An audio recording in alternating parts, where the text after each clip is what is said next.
시청자 여러분 안녕하십니까? 한 주간의 한인사회 주요 뉴스를 정리해드리는 KBN 뉴스 주간 브리핑입니다. 2020 인구 센서스를 앞두고 한인사회도 한인들의 참여도를 높이기 위한 추진위원회를 구성했습니다. 지난 9일 열린 기자회견에 뉴욕, 뉴저지 한인 단체장들이 함께하고 한인들의 참여를 당부했습니다. 보도에 지한샘 기자입니다. 내년에 실시되는 2020 인구조사를 앞두고 한인들의 인구조사 참여를 독려하기 위해 한인인구조사추진위원회가 구성됩니다. 10년마다 실시되는 인구조사는 미국에 거주하는 실제 인구를 파악하기 위한 것으로 미 연방 하원 의석수나 각종 지원금, 예산이 책정되는 척도가 됩니다. 2020 인구조사추진위원회는 한인 이민사회 역량을 늘리고 더 큰 목소리를 내기 위해서는 내년 실시되는 인구조사에 적극적으로 참여하는 것이 필요하다며 앞으로 인구조사를 홍보하고 참여를 이끌어내기 위해 힘쓸 것을 다짐했습니다. 서류가 없는 분들에 대해서 이걸 꼭 참여하게끔 설득하는 것, 그다음에 시민권이 아닌 다른 여행을 온 분들도 누구 집에 주소를 두고 여행을 온 분들은 다 참여할 수가 있습니다. 그리고 그 당시 그 안에 있던 모든 사람들을 카운트하는 거기 때문에 시민참여센터와 뉴욕 한인회, 뉴저지 한인회 등의 한인 비영리 단체들과 한인 주민들이 참여하는 2020 인구조사 추진위원회는 앞으로 뉴욕과 뉴저지, 커네티컷에 거주하는 한인 이민자들을 대상으로 참여 독려를 위해 다양한 활동을 펼쳐나가게 됩니다. 추진위원회는 앞으로 위원회 구성을 마무리 짓고 각종 홍보 활동을 위한 기금 마련 행사를 개최할 것이라며 많은 관심과 참여를 부탁했습니다. KBN 뉴스 지한샘입니다. 미주 최초로 건립된 미주 한인 이민사 박물관이 지난 6일 첫 이사회를 열었습니다. 이정화 전 뉴욕 한인 회장이 이사장으로 김민선 전 회장이 박물관장으로 추대됐습니다. 뉴욕 한인 이민사 박물관은 어제 저녁 호트리 더블트리 호텔에서 이사회를 개최하고 이사장에 이정화 전 뉴욕 한인 회장을, 부이사장에는 애슐리 육 이사와 언혜경 이사를 각각 선임했습니다. 그리고 박물관장은 김민선 전 뉴욕 한인 회장이 맡게 됐습니다. 이정화 이사장은 미국 내에 세워진 최초의 한인 이민사 박물관을 후세에게 한인의 정체성과 뿌리를 심어줄 수 있는 교육의 장으로 키워가겠다며 포부를 밝혔습니다. 앞으로 이민 박물을 통해서 우리 후진들에게 정체성에 대한 뿌리를 교육시키는 데 이바지하는 귀한 박물관이 될 수 있도록 제가 노력을 하겠습니다. 김민선 관장은 한인 이민사 박물관을 미주 최초를 넘어서 미주 최고, 최대의 박물관으로 만들겠다는 각오를 밝혔습니다. 그래서 명실공히 미주 최초가 아닌 미주 최고 최대의 박물관이 될 수 있도록 미주류 사회 그리고 다른 커뮤니티들을 공략해서 저희들이 받을 수 있는 베네핏 그리고 펀드를 받아서 저희들이 후세들에게 정말 자랑스러운 소통의 장이 100년, 200년 될 수 있도록 노력하겠습니다. 박물관장은 박물관을 대표하며 기구 구성 및 활동을 지휘 감독하고 예산 편성 및 집행 권한을 가집니다. 박물관 이사회는 박물관의 재산과 재산권, 그리고 자산을 관리하며 박물관의 재정을 지원하고 업무와 사업에 관한 사항을 심의 결정하게 됩니다. KBN 뉴스 임동규입니다. 불법 체류자를 포함한 모든 시민에게 건강보험을 제공하는 새로운 NYC 케어 보험카드가 공개됐습니다. 오는 8월 브롱스를 시작으로 2020년까지 뉴욕시 5개 보로로 확대될 예정입니다. NYC 케어 프로그램은 오는 8월 브롱스를 시작으로 2020년까지 뉴욕 시내 5개 보로 내 무보험자 60만 명을 포함한 모든 시민에게 건강보험을 단계적으로 제공하는 내용입니다. NYC 케어 카드 소지자들에게는 주치의가 배정되며 24시간 핫라인 서비스를 통해 진료 예약을 할 수 있고 NYC 헬스 플러스 하스피탈로 지정된 병원에서 무료 혹은 저렴한 비용으로 진료를 받을 수 있게 됩니다. 또 지정된 병원 내 약국에서 24시간 약을 처방받을 수 있습니다. 뉴욕시는 첫 6개월 동안 브롱스에서 약 10,000명의 환자가 NYC 케어를 통해 의료 혜택을 받을 것으로 예상하고 있습니다. NYC 케어 자격은 신분과 관계없이 뉴욕시에서 6개월 이상 거주한 자로 일반 건강보험에 가입할 수 없는 사람입니다. 어제 공개된 보험카드는 파란색 바탕에 주황색의 열쇠 모양의 로고에 뉴욕시 스카이라인을 형상화했습니다. 뉴욕 한인 커뮤니티 센터가 건물 매각 여부를 결정하기 위해 새 이사진을 결정하고 이사회를 개최했습니다. 하지만 이사진들의 입장 차이로 매각 여부는 아직 결정하지 못했습니다.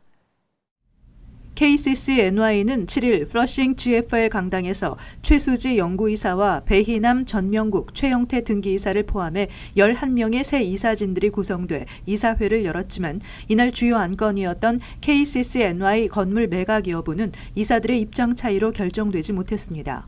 퀸즈 플러싱, 파슨스 블러바드와 베이사이드 애비뉴 교차 지점에 위치한 KCC-NY 건물은 지난 2006년 동포들의 성금 50여만 달러와 몰개지를 통해 매입한 건물로 최근 몰개지 상환 등 제 기능을 하지 못해 매각이 추진돼 왔습니다.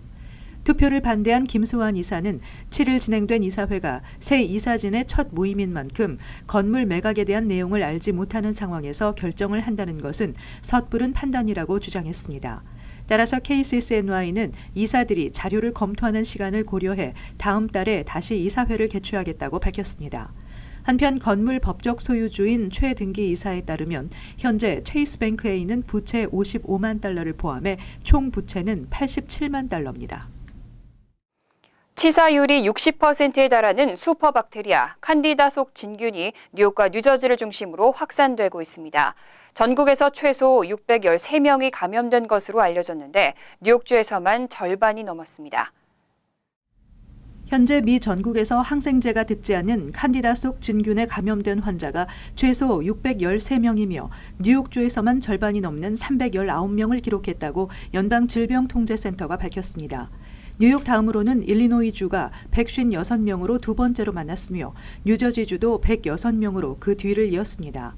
척 슈머 연방 상원의원은 연방 당국에 비상사태 선언을 촉구하고 나섰습니다. 슈머 의원은 5일 뉴욕에서 생명에 치명적인 칸디다 속 진균이 빠르게 퍼지고 있는 만큼 보건당국은 시급히 대책을 강구해야 한다며 비상사태를 선언해 연방 정부로부터 예산을 확보해야 한다고 강조했습니다.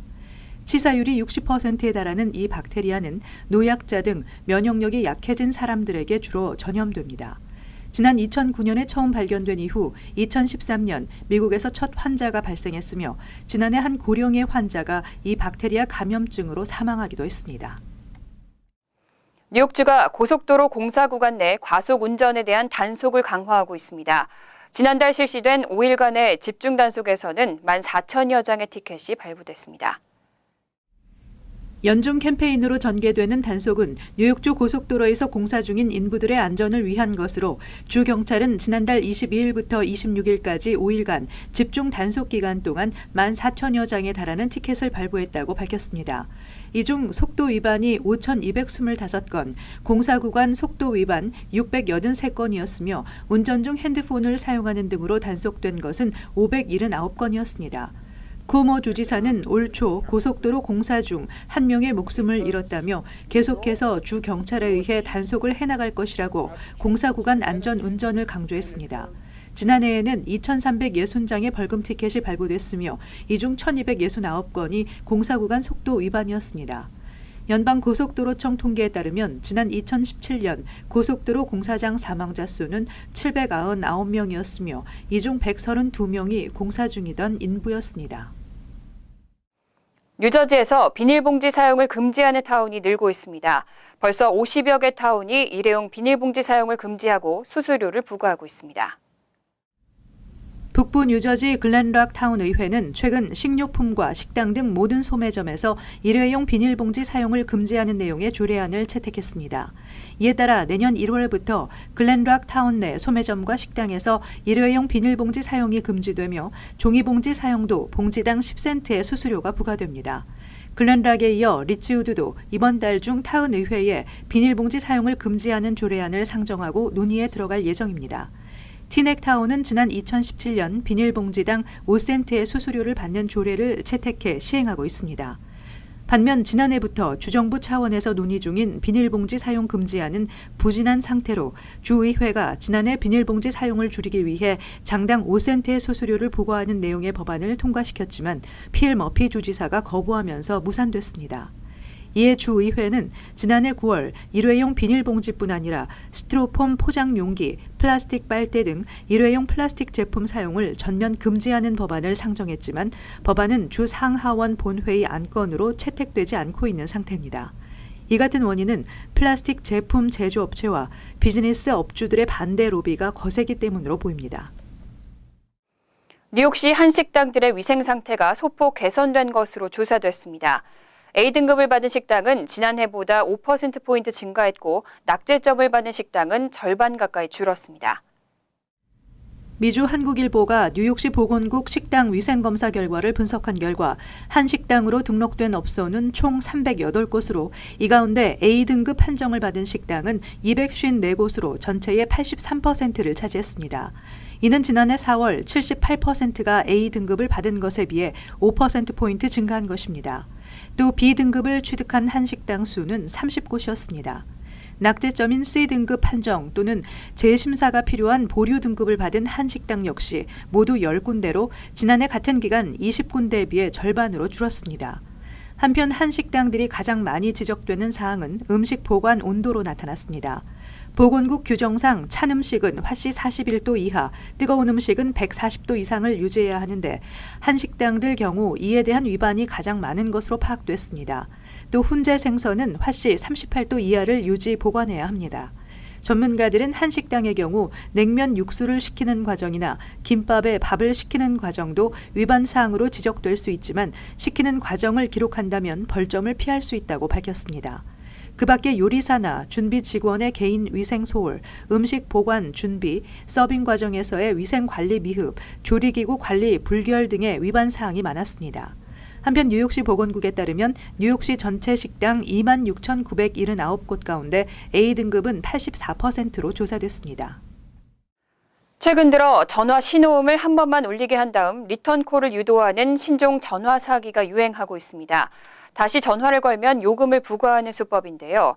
특히 국가번호 222로 걸려오는 전화가 많다고 합니다. 주의를 하셔야겠습니다. KBN 뉴스 주간 브리핑 여기서 마칩니다. 시청해주신 여러분 고맙습니다.